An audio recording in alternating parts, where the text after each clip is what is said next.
Hello students, literature की दूसरी book काव्य मंजरी पढ़ाएंगे। उसका लेसन 2 बाल लीला जो सूरदास जी के द्वारा रचित है, इसका आरंभ करेंगे। तो पहले मैं संक्षेप में कवि परिचय बताऊंगी।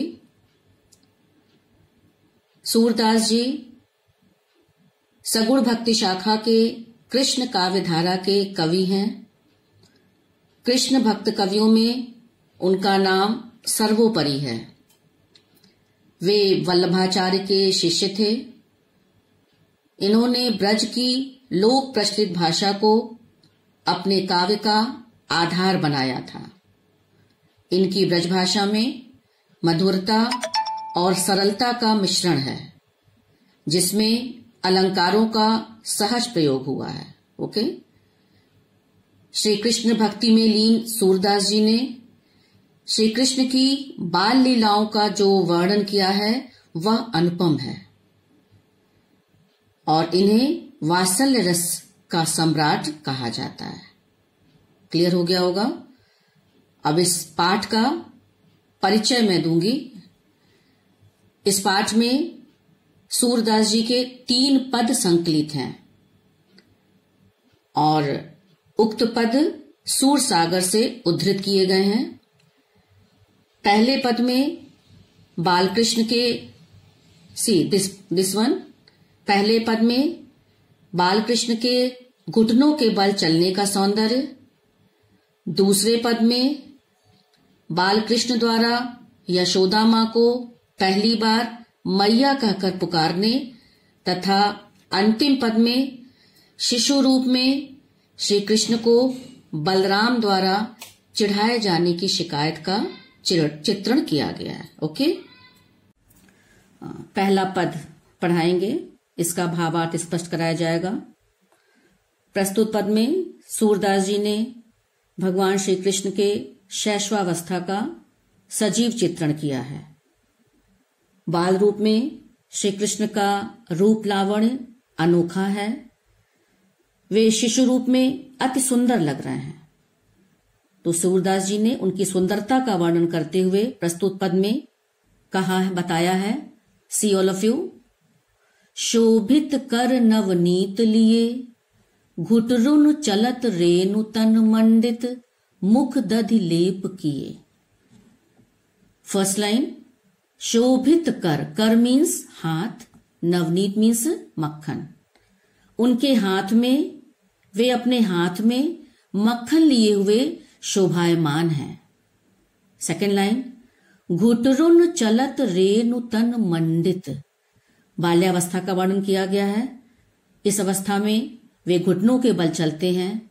तो घुटनों के बल चलने से रेणु तन मंडित, रेणु मीन्स धूल, तन मीन्स शरीर, मंडित मीन्स घिरा हुआ। घुटनों के बल चलने से उनका शरीर धूल से भरा हुआ है, धूल धूसरित हो गया है। मुख दधि लेप किए, और मुख में दधि मीन्स दही का लेप लगा हुआ है। क्लियर हो गया। नेक्स्ट लाइन, चारु कपोल लोल लोचन, गोरोचन तिलक दिए। चारु मीन्स सुंदर, कपोल मीन्स गाल, लोल मीन्स चंचल, लोचन मीन्स नेत्र। गाल सुंदर है, नेत्र चंचल है और मस्तक पर वे गोरोचन का तिलक लगाए हुए हैं। क्लियर हो गया। नेक्स्ट लाइन, लट लट कन मनुमत मधुपगन, मादक मधु ही पिए। भगवान श्री कृष्ण के रेशमी काले घुंघराले बालों की लट उनके चेहरे पर ऐसे लटक कर शोभायमान है। मनुमत मधुपगन, मनु मीन्स मानो, मत मीन्स मतवाले, मधुगन मीन्स भौरों का समूह। मानो मतवाले काले भौरों का समूह, मादक मधु ही पिए। मधु मीन्स शहद, मस्त करने वाले शहद का पान कर रहे हैं। यहां पर मनु शब्द का प्रयोग किया गया है, उत्प्रेक्षा अलंकार है।